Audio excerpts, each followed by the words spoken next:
Vamos a abrir nuestras Biblias y vamos a leer Romanos 9.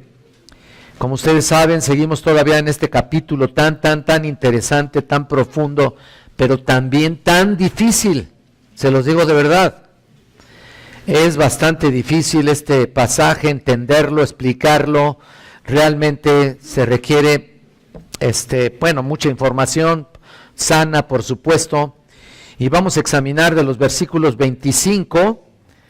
9 del 25 al 33. Realmente estamos hablando de un tema general aquí en este capítulo de la incredulidad de Israel, que con el plan de Dios y nos presenta la soberanía de Dios en sus promesas a pesar de la incredulidad de Israel. Vamos a darle lectura. Dice, como también en Oseas dice, llamaré al pueblo mío al que no era mi pueblo, y a la no amada, amada, y en el lugar donde se dijo, vosotros no sois pueblo mío, allí serán llamados hijos del Dios Altísimo.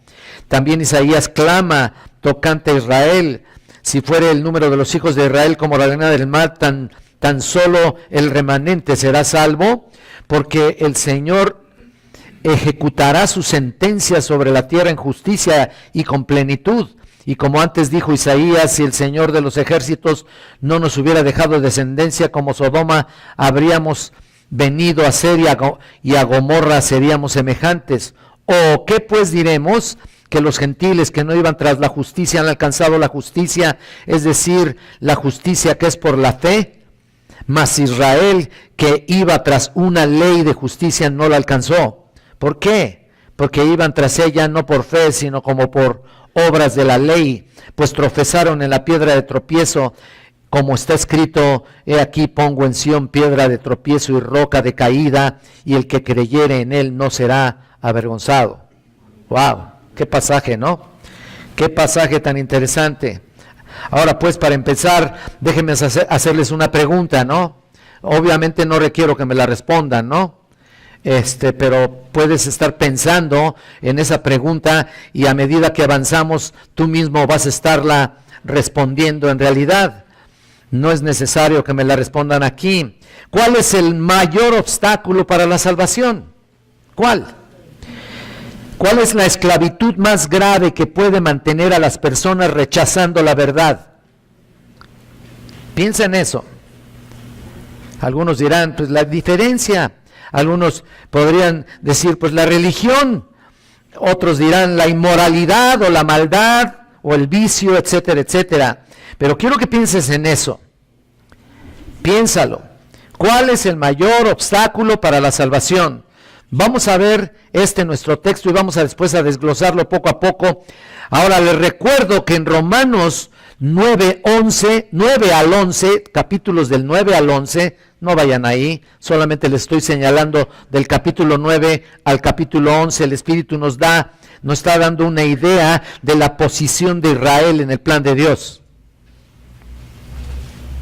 Israel tiene un lugar único en el plan de Dios. En el Antiguo Testamento nos dice que Dios apartó la nación de Israel como su pueblo único. ¿Te acuerdas que estuvimos hablando algunas ventajas al respecto? Les dio los pactos, les dio las promesas, derramó bendición sobre ellos, y ahora en la presentación del Evangelio Israel lo ha rechazado.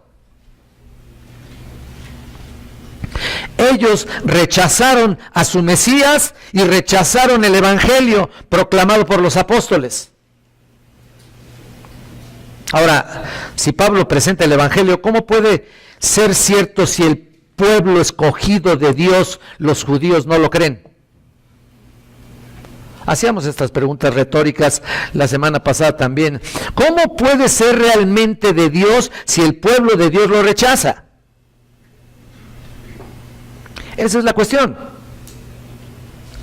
Si es la verdad y realmente es el Dios del pacto, el Dios soberano del universo, entonces, ¿por qué los judíos, el pueblo escogido de Dios, no recibe el Evangelio? Por eso Pablo escribe aquí de los capítulos 9 al 11, precisamente para responder a estas preguntas. Está ligada a la doctrina, por supuesto, de la justificación por gracia, mediante la fe en la persona y obra de Jesucristo. y quiere que los judíos crean en la salvación y que crean que viene por medio de Jesucristo, y los judíos dicen no. No es así. Nada más.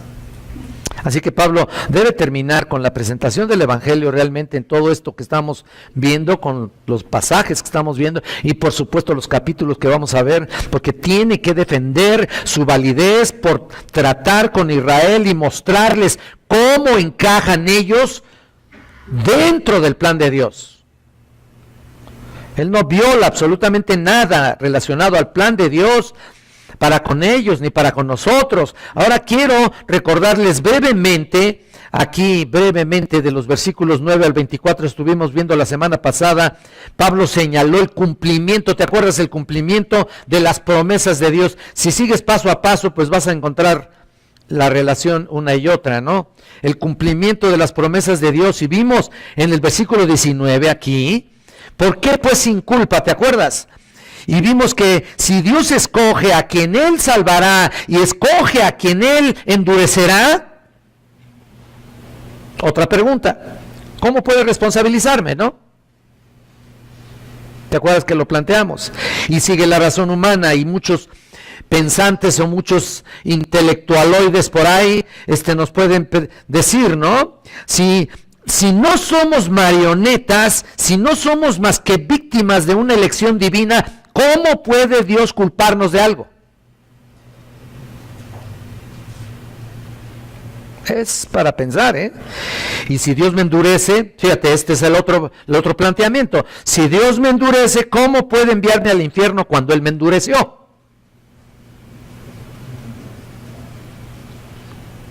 Y aquí está la respuesta, versículo 20. ¿Se acuerdan que lo vimos?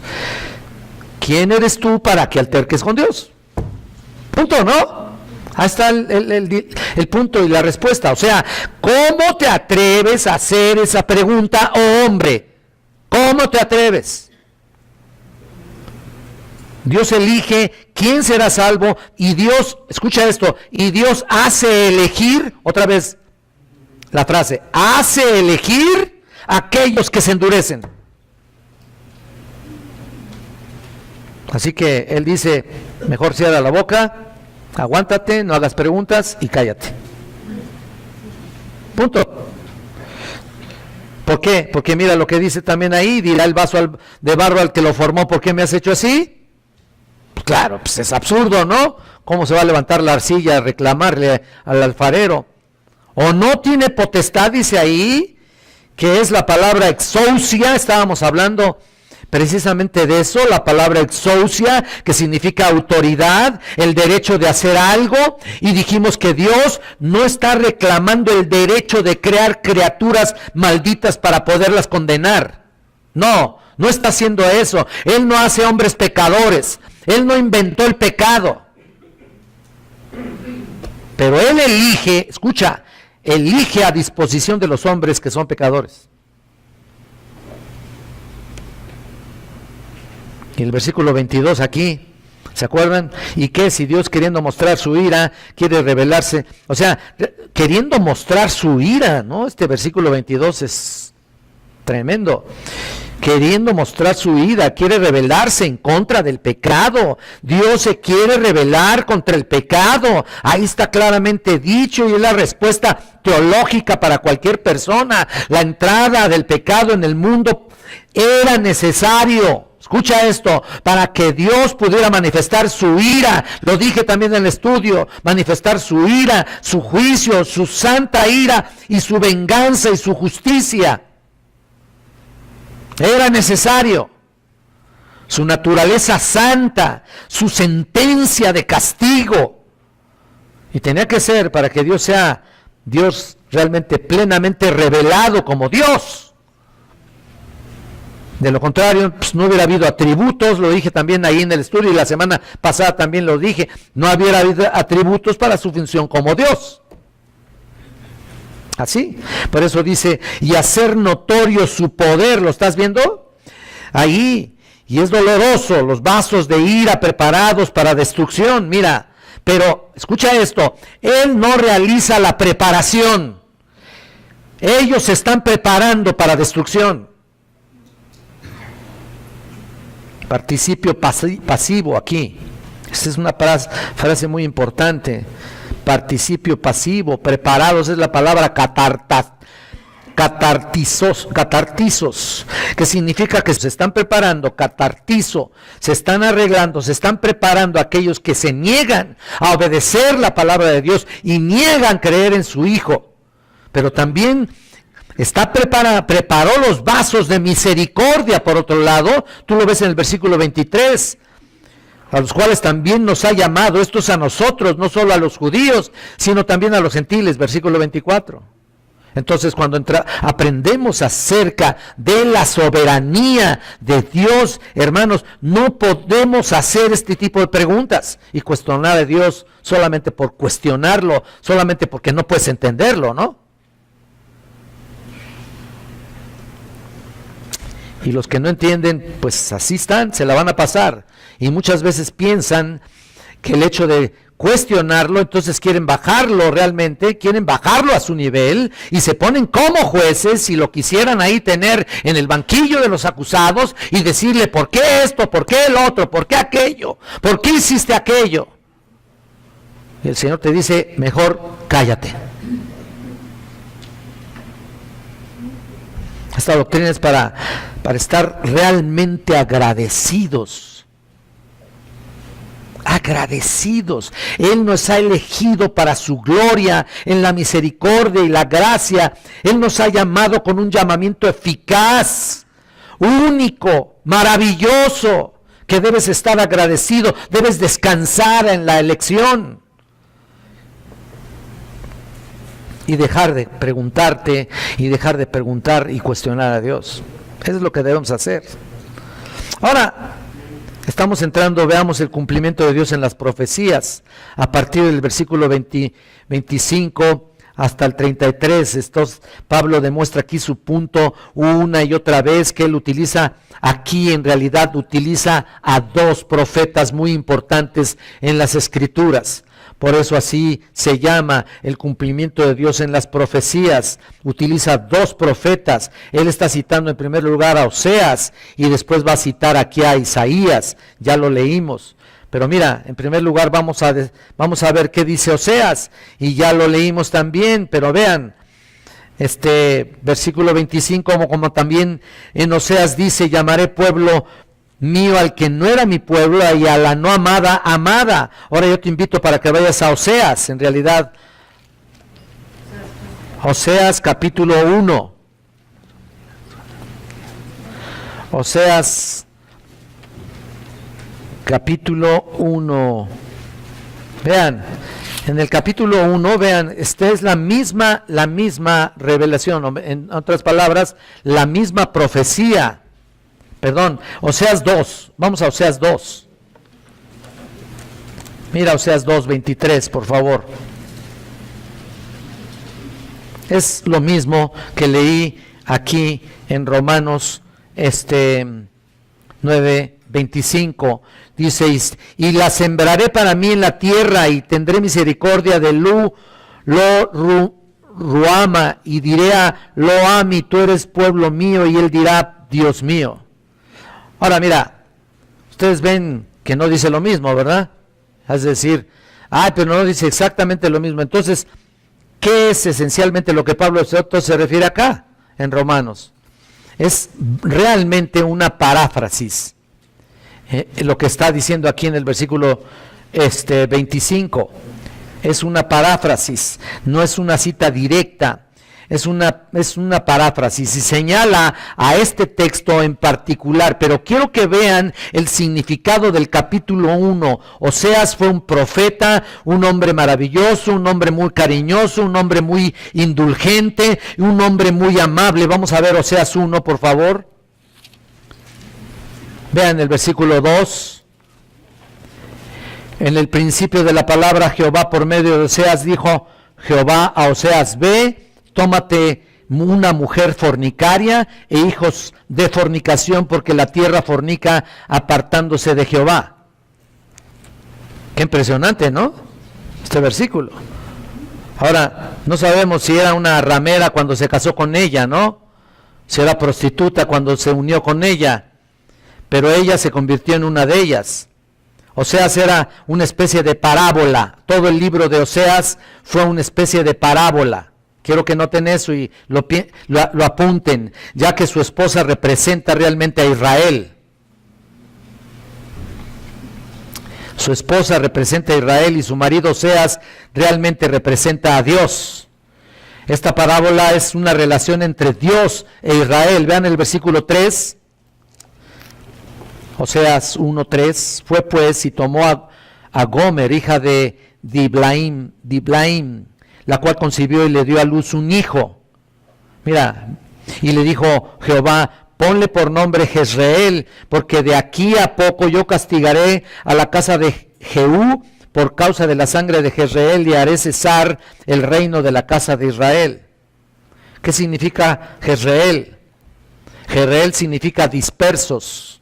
Apúntenle ahí, eso es lo que significa Jezreel. El primer hijo se llamó Jezreel, dispersos. Ahora mira el versículo 6. Concibió ella otra vez y dio a luz un hijo, una hija, y le dijo Dios: ponle por nombre Lo-Ruama, porque no me compadeceré más de la casa de Israel, sino que los quitaré del todo. Esto es impresionante, ¿eh? Lo-Ruama significa no compadecida, no me compadeceré, él mismo contesta ahí. Qué tremendo, ¿no? Entonces, ya vimos dispersos, ahora no se compadecerá. Y nota que tuvo otro hijo más. Ver versículo 9, por favor. Y dijo Dios: ponle por nombre Loami, porque vosotros no sois mi pueblo, ni yo seré vuestro Dios. Ojo a eso. No seréis mi pueblo. Loami significa no es mi pueblo. Eso es lo que significa. Lo tienen muchas Biblias que ustedes tienen ahí, sobre todo en la Biblia de estudio de MacArthur, ahí está muy claro. Entonces, no es mi pueblo, no son mi pueblo ya más, y no voy a ser su Dios ya más. Así que Oseas está, ahí está Oseas, se casa con una mujer ramera, ella se convierte en una ramera o en una prostituta, es igual, ella le da 3 hijos, uno llamado dispersos, otro no compadecida, y otro que no es su pueblo ya más. Ahí está el punto, ¿se dan cuenta? Ahora, esos nombres tienen referencia exclusivamente de lo que estamos aquí hablando. Es una actitud de Dios hacia una adúltera, que es Israel. Y los hijos de Israel, adúlteros, también porque están dispersos, que no se ha compadecido de ellos. Bueno, están dispersos, se han dispersado, y por supuesto no se compadece de ellos, y finalmente no son su pueblo. Ya no son su pueblo, eso es lo que está diciendo. En otras palabras, noten lo que significa cada actitud, resumiéndolo todo. Significa que ya no son más mi pueblo. Así que Israel, con esta parábola queda claro la relación que tiene con Dios, ¿no? Ahí está muy claro, ¿no? Eran su pueblo, pero esa relación se rompió. Incluso en el momento de Oseas 2:23 simplemente señala que aunque estaban fuera, no son su pueblo, no serán amados tampoco. Ahí está, lo estamos viendo acá en el 25. Ya no son su pueblo, ya no son los amados. Y mira, también dice: yo le hablaré a su corazón también. Ahí en Oseas 2:14, y así sucesivamente. Y si quieres ir nuevamente a Oseas, yo te invito para que vayas otra vez.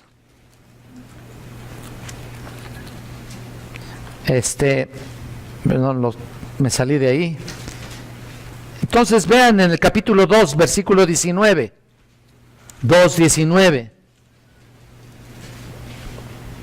A pesar de que ya no eran su pueblo, a pesar de que ya no eran nada, mira, todavía él da otra oportunidad, y mira lo que dice: y te desposaré conmigo para siempre, te desposaré conmigo en justicia, juicio, benignidad y misericordia, y te desposaré conmigo en fidelidad, y conocerás a Dios. ¿Lo estás viendo? Ahí está. Así que Oseas, que es Israel, no será más su pueblo. Pero en algún tiempo, escucha esto, en algún tiempo de la historia será traído de nuevo a ser nuevamente su pueblo, el pueblo de Dios. Eso es lo que está diciendo. Ahora escucha esto. Obviamente el profeta se refería al rechazo por parte de Israel a Dios y no al revés. Y entonces obviamente vino el juicio sobre ellos, y tú te has de recordar cuántos juicios ellos experimentaron, y después vino la restauración. Siempre que venía un juicio determinado, siempre venía también una restauración. Pero si recuerdas, Israel vivió el tiempo en el que el reino del norte, si tú te recuerdas, si has leído algunos pasajes del Antiguo Testamento, el reino del norte fue conquistado y devastado por los asirios. Y el pueblo de Israel, en un sentido muy real, ya no más era su pueblo, el pueblo de Dios. ¿Qué significa eso? Que Dios quitó las manos prácticamente de ese pueblo y ellos se dispersaron. Y no había más compasión para ellos. Ya no eran su pueblo. Y sin embargo, fíjate nada más esto. Después de la devastación de la conquista del reino del norte, la devastación de la conquista del reino del sur, porque había dos pueblos. Recuerden que después de Salomón, los pueblos se dividieron. Dios los trajo de vuelta después de esas devastaciones. Dios les devolvió las tierras, les devolvió su identidad, y entonces históricamente, escucha esto que te voy a decir, lo tenemos que tener aquí en una profecía relacionada con Israel, que estaba disperso, fuera del cuidado de Dios, fuera de su compasión, ya no eran más su pueblo, no tenían una relación con él, pero llegó el día en que serían traídos de nuevo. Y se convertirían en un pueblo para Dios. Pero escuchen, eso fue solo el primer cumplimiento histórico. Sin embargo, escucha esto, el primer cumplimiento histórico, sin embargo, había un futuro también. Había un cumplimiento profético también. Y Pablo aquí lo identifica con la incredulidad de los judíos durante también, escucha esto, aquí en el versículo 25 y todo lo que se va a hablar de él, del pueblo de Israel, también lo identifica en la incredulidad de los judíos en el tiempo de Jesucristo. En la época de Cristo. Así que el Espíritu Santo aplica por medio de Pablo lo que Oseas profetizó históricamente a la época de Cristo. Y el Israel en el tiempo de Cristo fue también una prostituta. Fue también una ramera que abandonó a Dios, los dejó. ¿Y qué pasó? En el año 70, ¿te acuerdas después de Cristo? En el 70 con ellos se dispersaron en la destrucción de Jerusalén, ahí, por el emperador Tito. ¿Te acuerdas? Bueno, y Dios vio a su pueblo así. Bueno, al pueblo que ya no era su pueblo. Y toda la escena histórica tuvo lugar en la devastación de Jerusalén ahí. ¿Cuándo? Cuando los judíos fueron dispersados. Y han sufrido desde entonces montones de cosas. Porque es como si Dios ya no se compadeciera de ellos. Escucha esto. Ya no se compadecería de ellos. Por eso estábamos diciendo en algunos mensajes anteriores que prácticamente Israel está en pausa temporalmente. Está en pausa, está hecho a un lado. Ahorita se está ocupando Dios de su pueblo, de los redimidos en Jesucristo. Ellos ahorita están en pausa. Entonces cuando a través de la historia también han sufrido múltiples cosas. ¿Por qué? Porque Dios ya no se compadeció de ellos. Ahí está, en Oseas. ¿No? Ya no se compadeció. Dejó de ser ya su Dios. Y podemos decir con toda seguridad que ya pasó ese tiempo, pasaría ese tiempo. O sea, vuelvo a repetir, el punto es de que etapa por etapa o dispensación tras dispensación, Dios ha hecho lo mismo con su pueblo. Caen en juicio. ¿Por qué? por su pecado y su rebeldía. Y ahí está.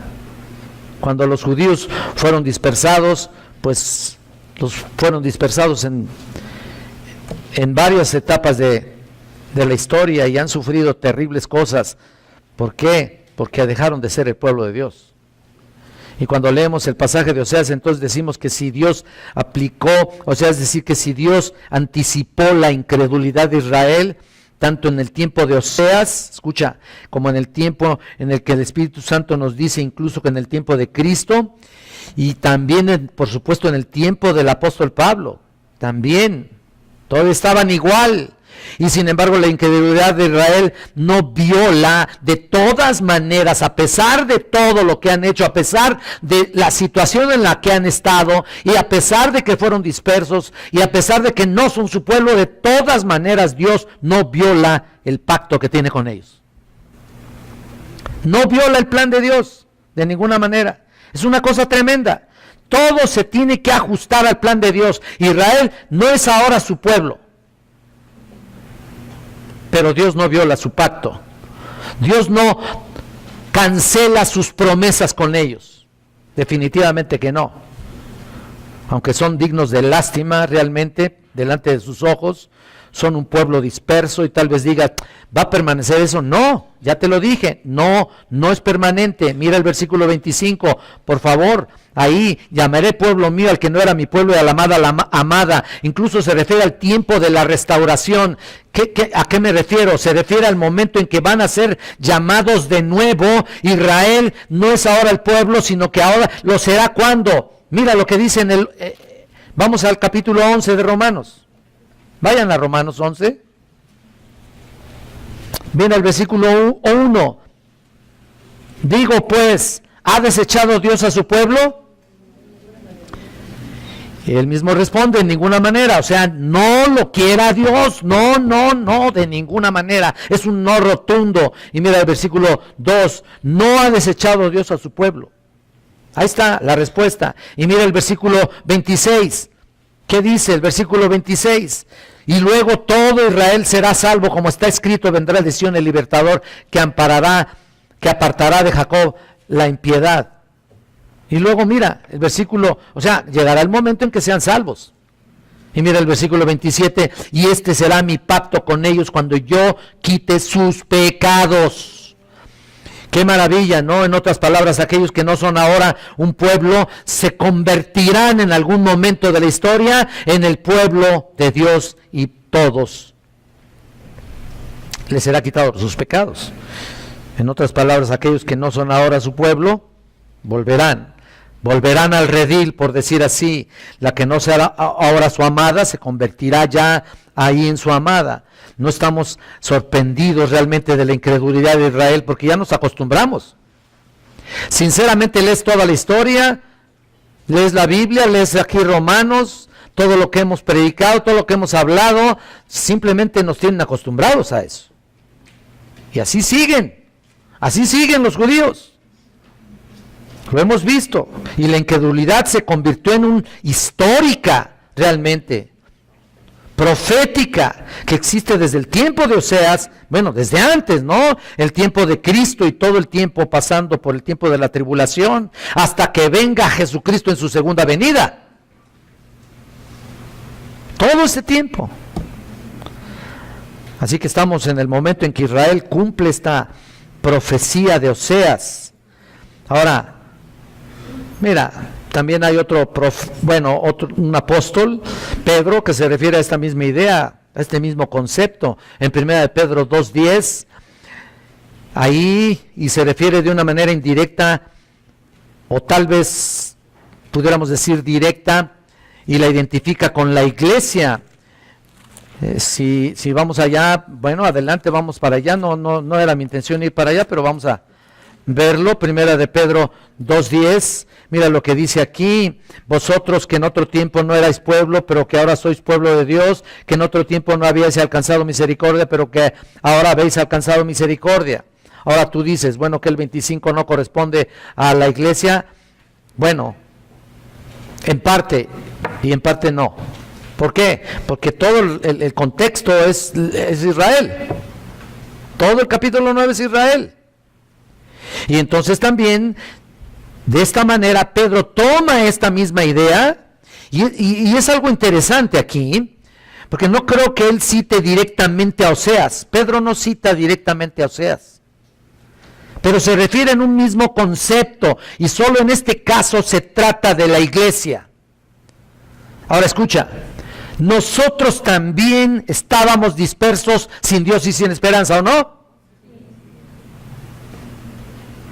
Y no éramos el pueblo de Dios, de ninguna manera. Cuando fuimos salvos no éramos el pueblo de Dios, ¿o sí? No.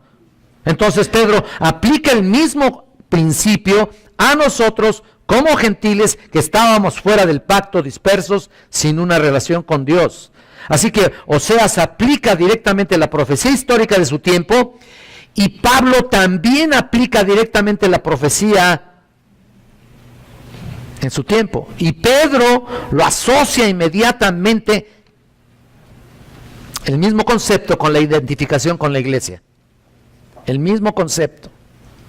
Como gente que se convertirá en el pueblo de Dios. Y tal vez digas, pero a ver, ¿cómo puede Pedro tomar algo tan claro que se refería a Israel y aplicarlo a la iglesia?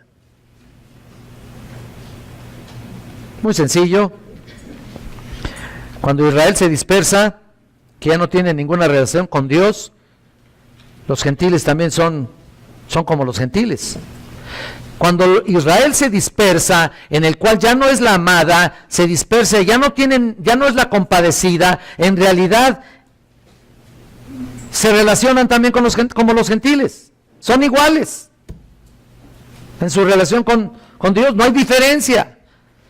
En otras palabras, judíos y gentiles en la incredulidad son iguales delante de Dios.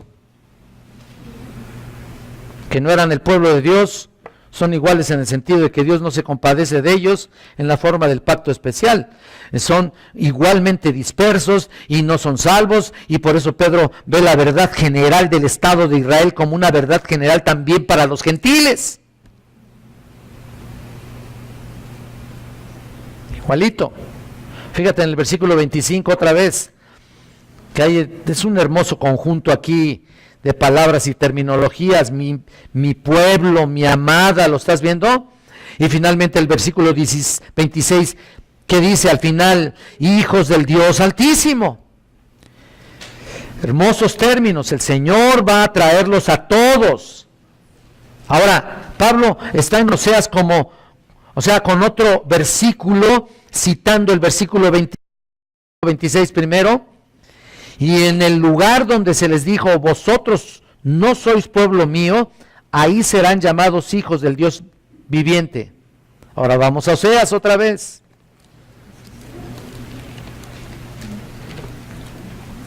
Ya me volví a perder.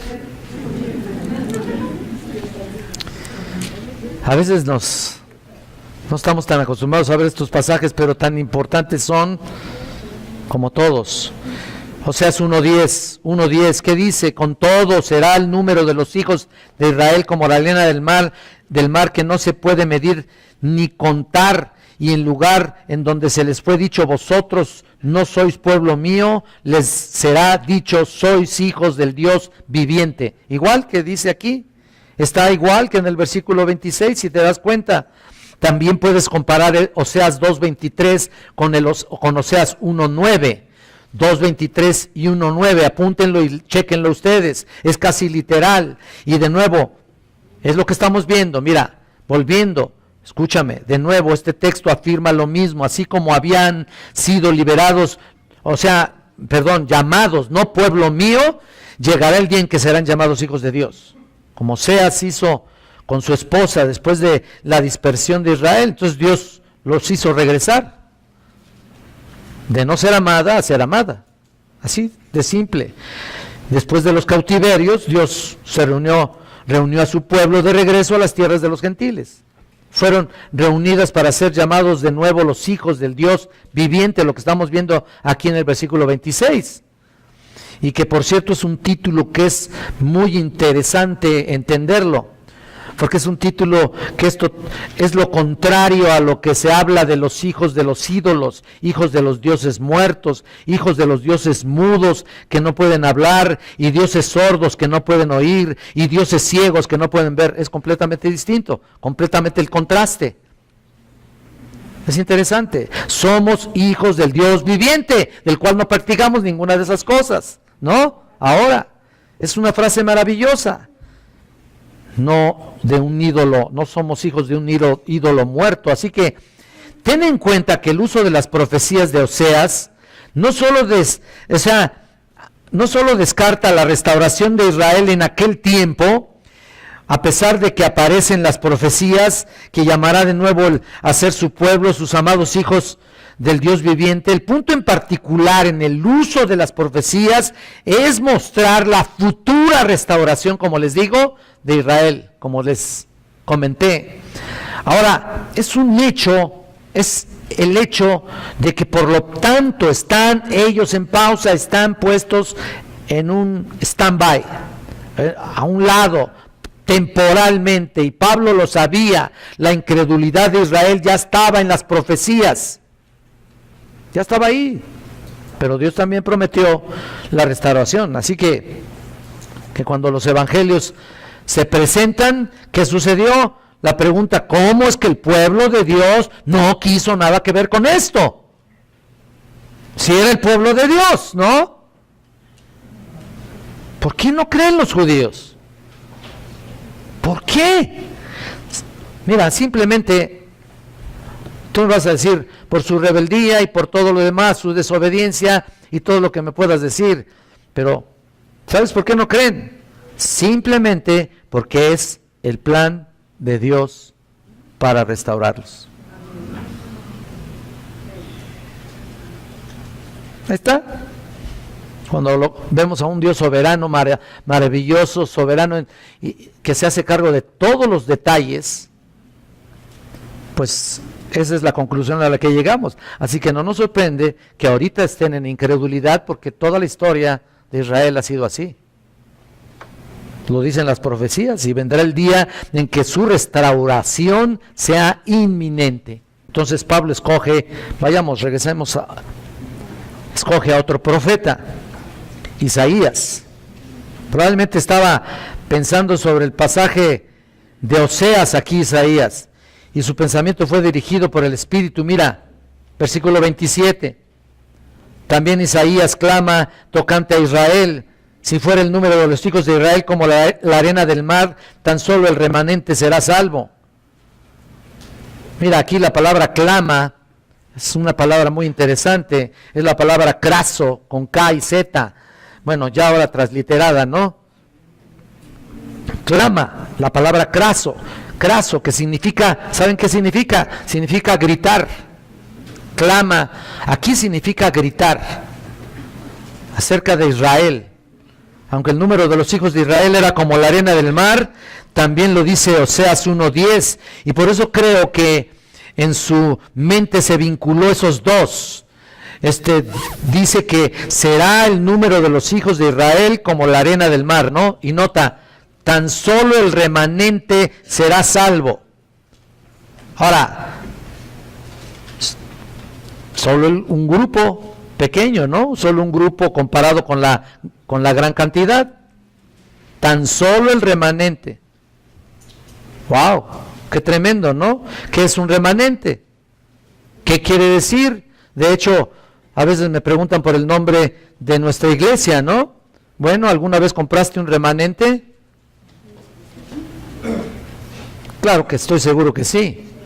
Porque no compraste todo la paquetería que había sino que había un remanente, ¿no? Es una pequeña pieza de todo el resto, de todo lo demás, o un puñado del total.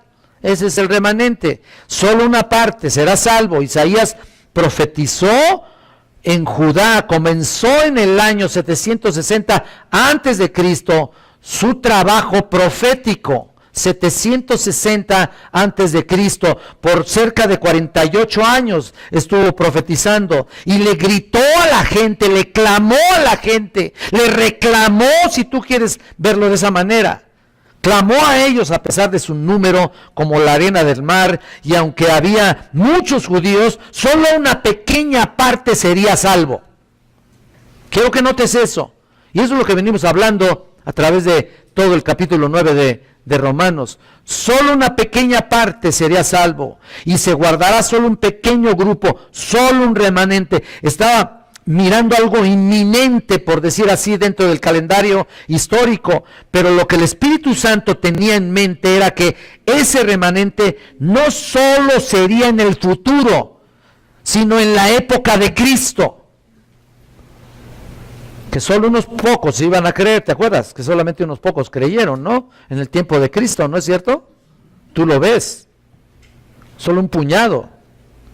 Así que los acontecimientos de la historia judía, monitoreados, por decir así, por Oseas y por la iglesia, perdón, por Isaías, Oseas y por Isaías, imágenes proféticas de los eventos de la época de Jesucristo y de la presentación del Evangelio y de la edad en la que vivimos, cuando vemos también actualmente que los judíos siguen rechazando a Dios y se han dispersado. Ellos están por todas partes.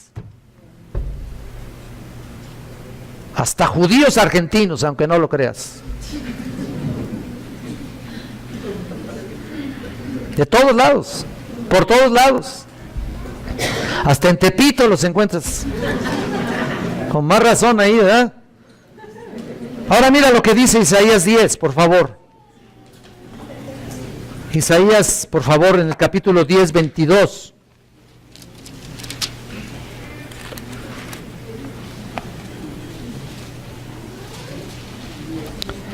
Dice, porque si tu pueblo, oh Israel, fuere como la arena, las arenas del mar, y el remanente de él volverá, la destrucción acordada rebosará justicia.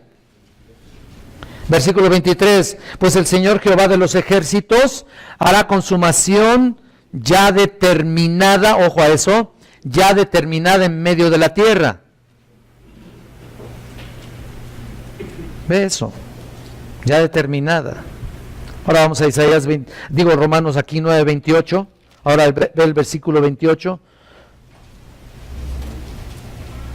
Porque el Señor ejecutará su sentencia sobre la tierra en justicia y con prontitud.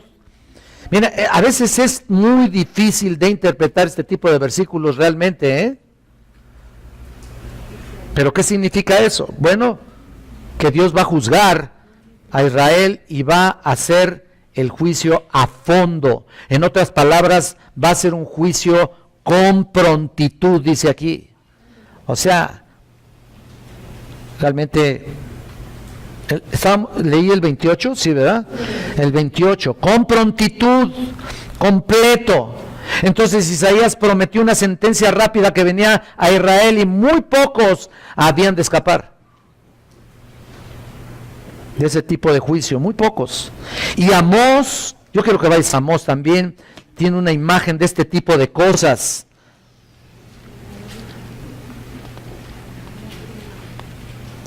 Amós capítulo 3, versículo 11. 3:11, mira lo que dice aquí. Por tanto, Jehová el Señor ha dicho es así: un enemigo vendrá por todos lados de la tierra y derribará su fortaleza, y de tus palacios serán saqueados. Así ha dicho Jehová: de la manera que el pastor libra de la boca del león dos piernas o la punta de una oreja, así escaparán los hijos de Israel que moran en Samaria, en el rincón de una cama y al lado de un lecho. Tú dices, ¿qué pasó ahí? ¿Qué es eso, no? ¿Qué impresión es esto? Quiero explicártelo. Mira, cuando un pastor no podía rescatar alguna oveja del ataque de un depredador, hacía todos los esfuerzos para arrebatar alguna parte de los despojos, alguna parte, piernas o lo que agarrara, para llevarlos donde estaba el dueño del animal, como prueba de que la oveja había sido atacada y devorada por un animal salvaje. Esa es la interpretación de Amós ahí. Pero mira, ¿qué significa? Así como el pastor arrebata de alguna manera algún tipo de despojo, solo un pedazo ahí de la oveja, de la boca del león o de cualquier animal, por decir así, Dios arrebatará, por así decirlo, tan solo una pequeña parte de Israel después de haber caído en las fauces de la incredulidad.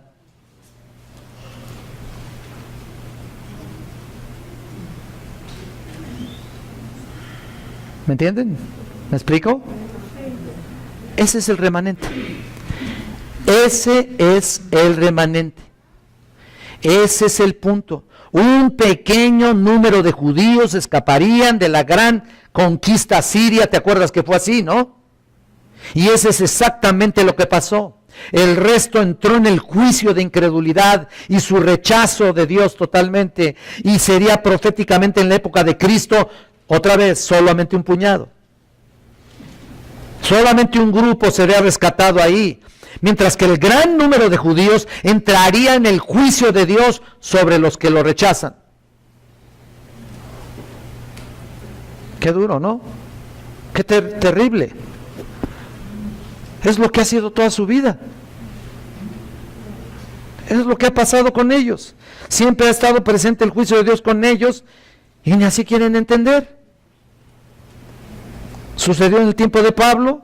El rechazo del Evangelio fue muy notorio. En el tiempo de Cristo, por supuesto, muchísimos más. En este tiempo, por supuesto. Pero mira, volvemos al punto, y sin embargo, Dios no viola su plan para con ellos. Fue profetizado por Oseas, profetizado por Isaías y hasta dramatizado históricamente, pero aún así no es suficiente para interrumpir las promesas de Dios o el plan de Dios para con ellos. No, el plan es cumplido, va a ser cumplido, justo a tiempo. Ahora mira, vamos a regresar otra vez, para irnos más rapidito. Vamos al versículo 29. Mira lo que dice aquí. Ahora Pablo cita otra vez a Isaías, una vez más aquí en el 9:29, y como antes dijo Isaías, si el Señor de los ejércitos no nos hubiera dejado descendencia, como Sodoma habríamos venido a ser, y a Gomorra seríamos semejantes. Vamos a Isaías 1:9. Lo estoy comparando para que lo veas de uno y otro, de un lado y de otro. Isaías capítulo 1, versículo 9. Si Jehová de los ejércitos no nos hubiese dejado un resto pequeño, como Sodoma fuéramos y semejantes a Gomorra. ¿Ya lo viste? Exactamente igual. ¿Te das cuenta? El objetivo de esta referencia, al igual que en Isaías, es demostrar que Dios planeó todo. Y Él planeó que no todo Israel sería salvo. Otra vez, esto es importante entenderlo, porque Él es soberano y sabe por qué. Ni estarían exentos tampoco de juicio. Los judíos de la antigüedad se enfrentaron a tremendos juicios. Los judíos en los tiempos de Cristo también enfrentaron tiempos de juicio, porque rechazaron a Dios. Los paralelismos son sorprendentemente evidentes. Y la única razón por la que cualquiera de nosotros se salva, simplemente es porque el Señor de los ejércitos deja un remanente. De hecho, todos los verdaderos creyentes, escucha esto, aún nosotros como cristianos, gentiles cristianos, aún nosotros somos un remanente. No me refiero a la iglesia aquí, me refiero al gran conjunto de creyentes en todo el mundo. Somos un remanente. Tan sencillo como el pensar en toda la humanidad. ¿Cuánta gente ha tenido este mundo? ¿Cuántos humanos han salido de esta tierra? Imagínate nada más. Señor de los ejércitos, aquí como dice, dejó descendencia. ¿Te das cuenta? Y ahí está el punto.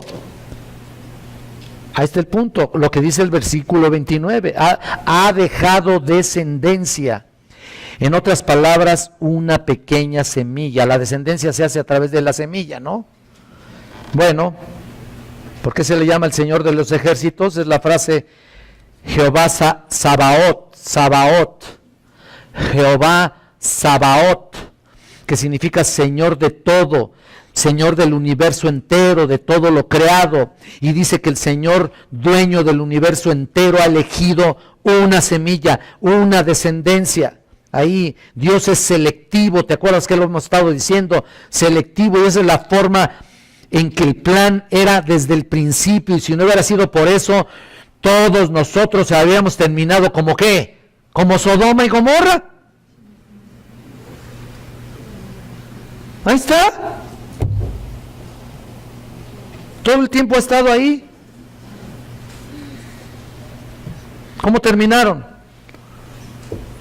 Ellos, en juicio, en un juicio tan severo que el día de hoy no podemos saber dónde están esas ciudades, ¿no? Sodoma y Gomorra, ¿cómo terminaron? Tú investígalo, ve un mapa, a ver dónde los localizas, ¿no? Porque no existen en ningún lado, ¿no? ¿O sí? Hay sodomitas aquí en Zona Rosa, pero a montón, pero montonales, por todos lados, pero su ciudad ya no existe, terminaron en juicio, no tenemos ni idea dónde están, fueron enterradas literalmente, fue una devastación para esas ciudades. Así que todos seríamos destruidos si no fuera por esa descendencia. Tremendo, ¿no? Así que todos seríamos así, si no fuera por esa semilla. La única razón para cualquiera que cree, porque el Señor de los ejércitos optó dejar esa semilla. Es por eso. Y si esto no nos emociona realmente, entonces no sé qué nos emocione, Mira, han sido temas pesados aquí, ¿no? Pero sé que resistirás. Sé que estás resistiendo mientras no te duermas, sino que lo captes lo más que se pueda. La soberanía de Dios es una doctrina muy pesada, sinceramente. Esto no es un paso fácil, espero que te quede claro.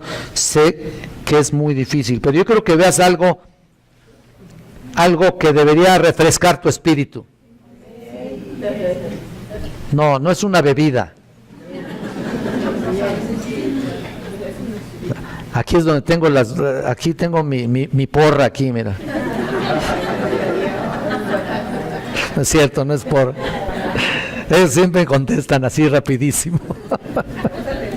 No, está bien. Bueno, puedes descansar en esto que vamos a ver. El último punto que hemos estado estudiando. Mira, vamos al 30 por favor. ¿Qué pues diremos? Que los gentiles que iban tras la justicia han alcanzado justicia, es decir, la justicia que es por fe. Mira, vamos a tan solo con ese versículo. ¿Cuál es el requisito previo de Dios para la relación con Él? La fe, por supuesto. ¿Qué exigió Dios de nosotros para estar en una relación con Él? La fe. Y vas a encontrar, como yo, que esta parte es un equilibrio en cuanto a la soberanía que hemos estado viendo, estudiando, que ha sido pesadona, pero ahora aquí habla de nuestra responsabilidad. Ya vimos acá en esta parte la soberanía de Dios, aquí vamos a estar hablando ahora de nuestra responsabilidad. Ahí está, la fe. Como que aquí estamos más cómodos, ¿no? Y habla de los gentiles. ¡Wow! Hasta que por fin, ¿no? Entonces ahí está. Pero nota aquí, esto es muy importante porque en cuanto a la fe, es simplemente tu responsabilidad, como aquí estamos hablándolo constantemente. Fue un peso fuerte estar hablando de la soberanía, ahora hablamos de esto, de la fe. Entonces la soberanía absoluta y total de Dios planeada antes del mundo, ya estuvo. Y saldrá de acuerdo a su plan, y la fe ahora de acuerdo a tu responsabilidad y la mía. Y aunque son distintas, parecen ser contradictorias, ¿no? Lo hemos estado hablando, lo hemos comentado. Cuando hablamos de la elección, hablamos también de la responsabilidad. Y hemos dicho, wow, pues esto es bien difícil de entender. Nuestras mentes limitadas no lo percibimos claramente, pero en la mente de Dios tienen una perfecta armonía. Pablo ha estado diciendo que los judíos no tienen salvación excepto por la soberanía de Dios y solo un remanente quedará ahí. Pero no hay ningún cambio de la promesa de Dios, no hay ninguna violación de la persona de Dios y ninguna alteración en sus promesas. Pero al llegar a este punto, ahora dice que es tu propia responsabilidad.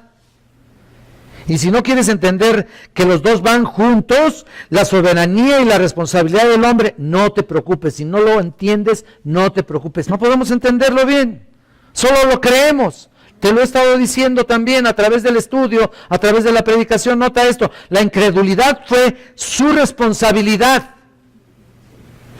Por eso su propio rechazo, ellos eran culpables y serán juzgados sobre la base de su propia culpa. Pero mira el versículo 30 aquí. Ahora los gentiles. A ver, pero mira lo que dice.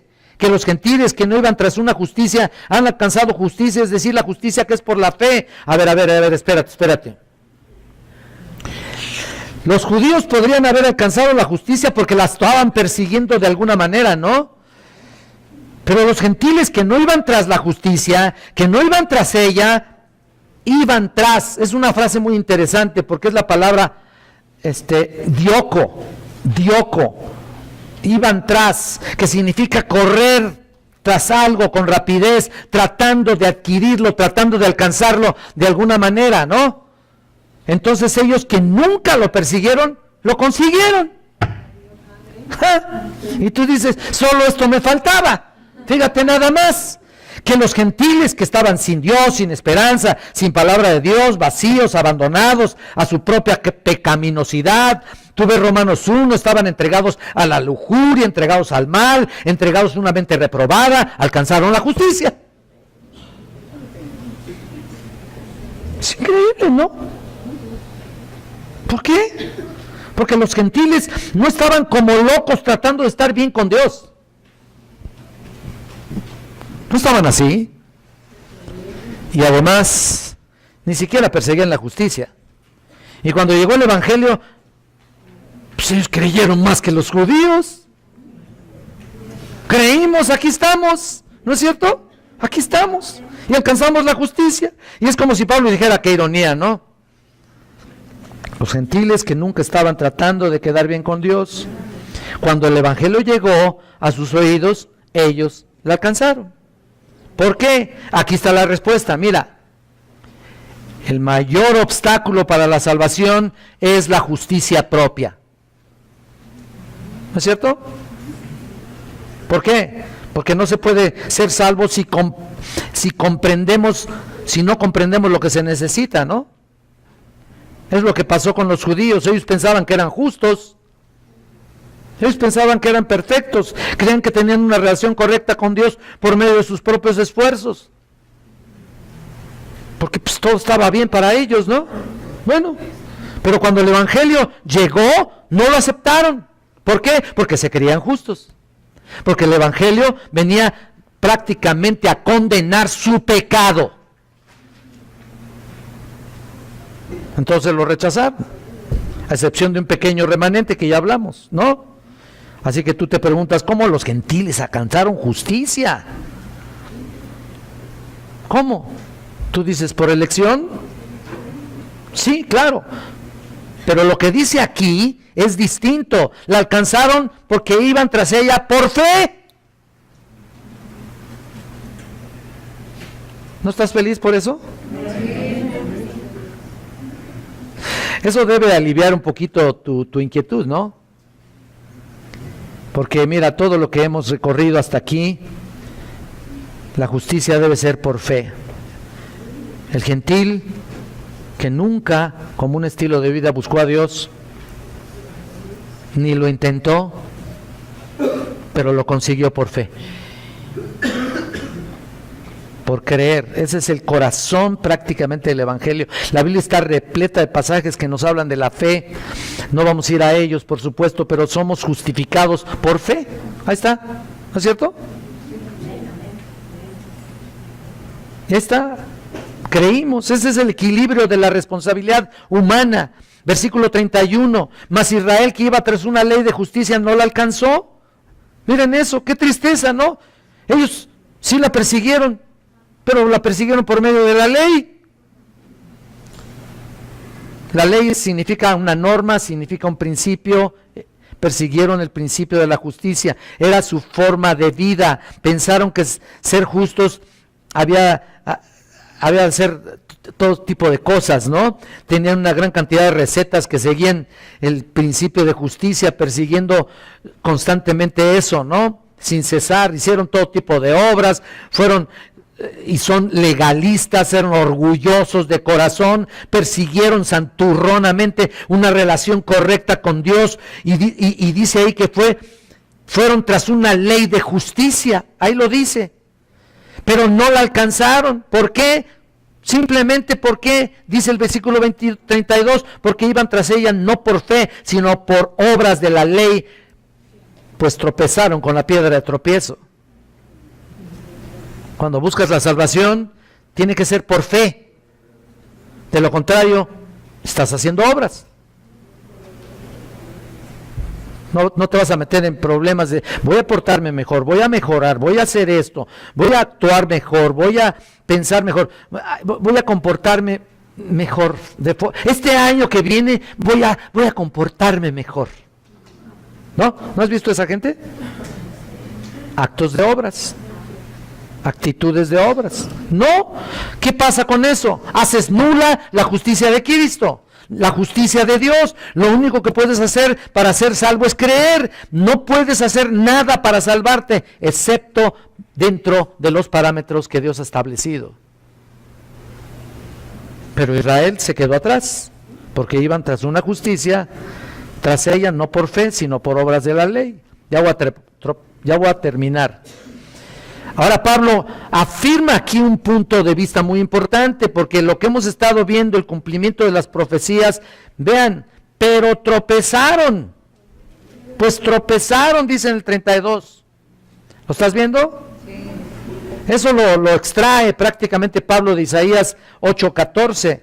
Isaías predijo que iban a tropezar en la piedra de tropiezo.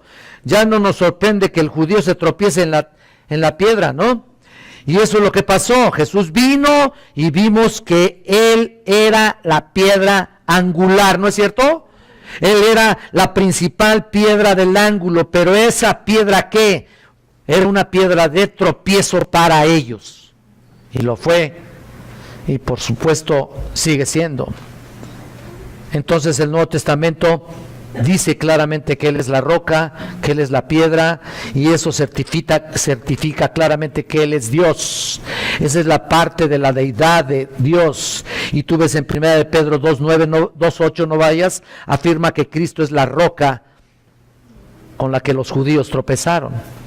Y ven el 33, ya terminamos. Como está escrito, he aquí pongo en Sión piedra de tropiezo y roca de caída, y el que creyere en Él no será avergonzado. Pablo cierra aquí el capítulo con esta referencia de Isaías 28:16. Les digo que podremos estar toda la tarde, pero no aguantan. 28:16. Y yo no aguanto a estar hablando tanto. No es cierto. Aguanto 4 horas en el seminario. ¿Qué pasa? No me importa a mí. Yo le sigo. Bueno, apunten ahí, el versículo 33, ahí es una referencia de Isaías 28:16 y del 8:14 y 15, también de Isaías. Él las pone ahí prácticamente juntas. Jesucristo es una piedra de tropiezo, significa una piedra de escándalo, porque se ofenden, ese es el punto. Y también esa piedra de tropiezo porque hacen que caigan, o sea, ellos no se dan cuenta de esa importancia.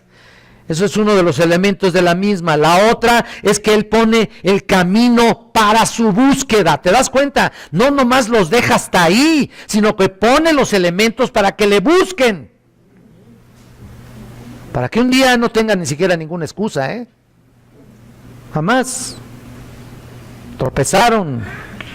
De todas maneras, por todo lo que Jesús era, por lo que hizo, por lo que dijo, se ofendieron, porque el que creyere en Él no será, ¿qué? Avergonzado. ¿Qué significa eso? Bueno, significa que el que tuviere fe no tendrá temor, no tendrá miedo. Y noten la frase, el que creyere.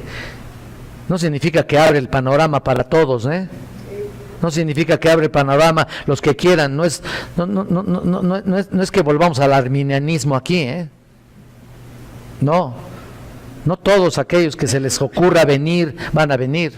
Significa que solo aquellos a los cuales son los escogidos de Dios y van a venir por fe. No es conveniente que te consideres a ti mismo y pienses, pues estoy bien, ¿no? Y Cristo se va a poner en medio de ti, te va a decir, no lo estás. Eres un mentiroso, un miserable, pecador, vil, así, y toda tu justicia se suma como trapos de inmundicia delante de Él o delante de mí. Para aquellos que quieren pensar o que piensan que por venir o por dar ofrenda, o por ser muy generosos, o por ser muy dadivosos, o por dar esto, por dar aquello, o porque se hacen cargo de algo. ¿Qué eso qué? No, Él no quiere que sea a través de eso, porque vuelvo a repetir, no yo, la Escritura dice, haces nula la justicia de Dios. ¿Y qué pasa? Te tropiezas y te caes. Ahí está.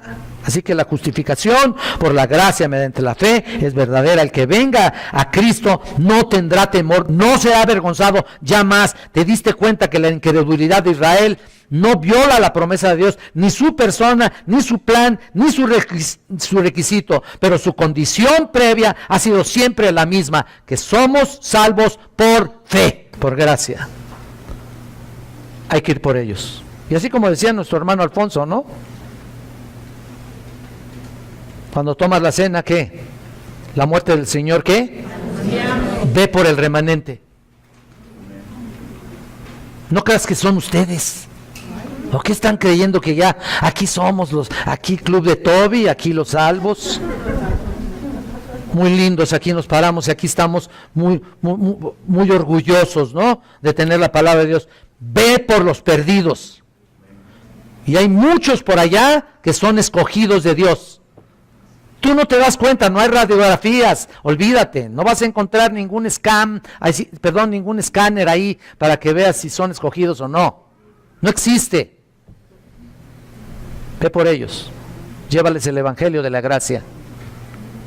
Quizá pertenezcan a ese pequeño remanente que Dios está esperando que tú y yo les compartamos.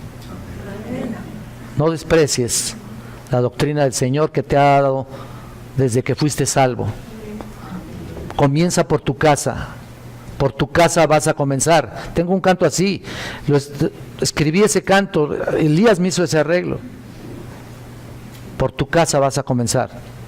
A muchos perdidos en tu casa, en lugar de que andes por ahí, comienza por ahí, por tu Jerusalén. Alcánzalos. Por la gracia de Dios.